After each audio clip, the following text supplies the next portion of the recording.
I wanted to come on here and do a video about something very disturbing, but a lot of people are not going to probably agree with this, and it's really sad. But we wrestle not against flesh and blood, and what I've been seeing a lot lately is young people on the news committing heinous crimes, and I just feel led to just speak on it because it's just like we wrestle not against flesh and blood. A lot of these, I'm not saying they right for what they did. I'm just saying a lot of these children, they're 12, 13 years old, 14, 15, doing these heinous acts of rape and molestation of each other. It's because they are being used.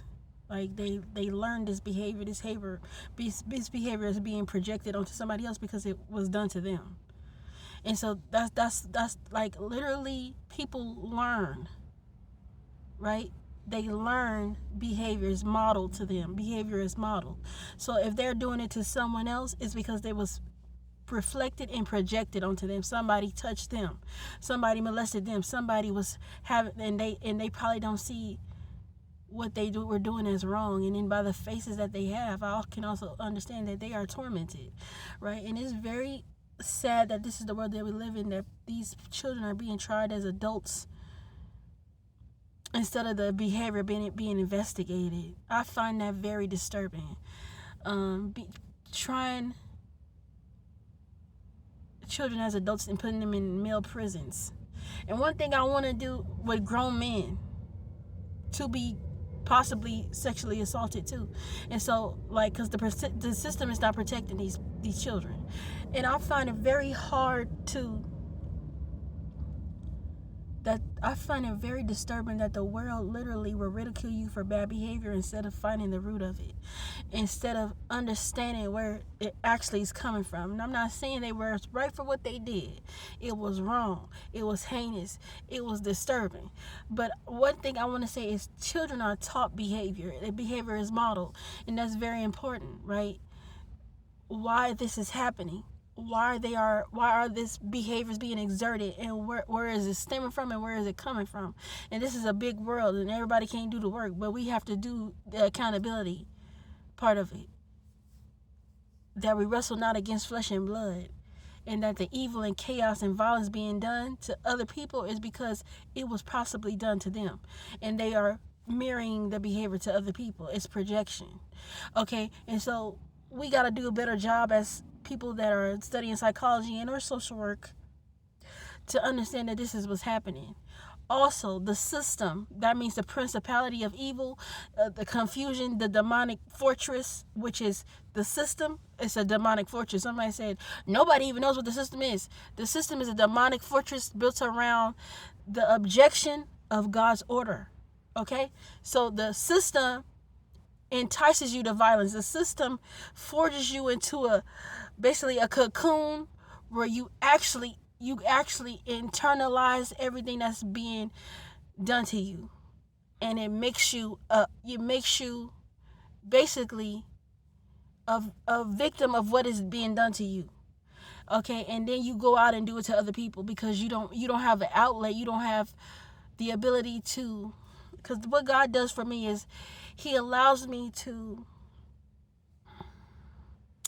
understand where my trauma is coming from, and I have the ability to express it. When you don't have the ability to express what's being done to you and what's going on internal, you actually take it out. You take it out in some type of way, because it has to go. The energy has to go somewhere. And if it's not being able to be understood internally, it's like static. There's no way to cognitively understand what's going on for you internally. There's no words. You act out in the only way you can do it, which is violence onto yourself or to other people. And so I think this is very, very interesting that the system penalizes you for what it does to you, because we all are wrestling not against flesh and blood. It's all a principality of chaos and violence. It's all the enemy, right? And we people don't want to hear that part, though. They don't want to hear that part. They don't want to hear about demons. They don't want to hear. They just want to hear that people are bad people. But that comes from somewhere, right? And then also, what God has been always telling us, it comes from somewhere. Sexual sin, right? These little boys were being used. They weren't themselves. And that's hard. A lot of people, and I had this conversation with a friend the other day, a lot of people do stuff and they didn't know that what they were doing because they weren't themselves. And that's very scary, but people don't want to, you know what you were doing. Some people do stuff and don't know what they're doing because they're not themselves. They've been hijacked by their internal nervous system. Trauma, which is the devil and the enemy. That's another word for trauma. Is just another word for the enemy. It's the truth. It's chaos, confusion, and violence. And nobody wants to talk about that because you're a bad person. No. Something happened to you. And what happened? Who didn't hear you? Who didn't see you? It has to go someplace. We have to be honest and have these conversations. And I'm not saying none of it was right. I'm not saying that these people deserve to be hurt. I'm not saying that. I'm saying we need to start looking at the root of the problem so we can do something about it and stop penalizing people for the pain that they have suffered through and they're putting onto others because they have nowhere for it to go, especially children and adolescents. Even though they are violent, that violence came from somewhere. It was done to them. In most cases, it was done to you. As a person that was molested myself, it was done to you. It was done to you. Okay? And then you go out and do these behaviors to other people, or you seek for it to be done. I didn't know sex was sacred. I thought sex was something that you just give out. Because I never had a man that I could trust, because most of the men in my life, not all of them, most of them, they touched me. So that's what I thought. A man wanted your body. You didn't have to do nothing. I had to learn this all with God.